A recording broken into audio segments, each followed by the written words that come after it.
Baby সান এখন pizza বানাচ্ছে। আমাদের এখন পিৎজার মশলা কিন্তু মোটামুটি দেওয়া শেষ।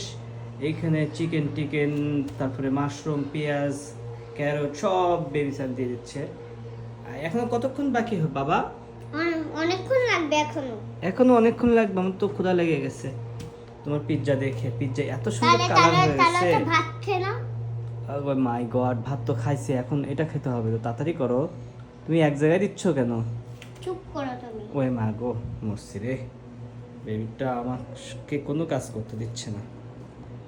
দেখো বেবি সেনে দেখো, এটা টেস্ট একদম সাবানের মতো। কিসের মতো?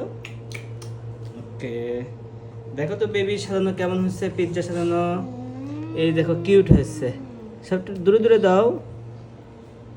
এই কিউট হয়েছে বাবা, মাশাআল্লাহ। এবার এইটা দিয়ে দাও, চিজ দিয়ে দাও।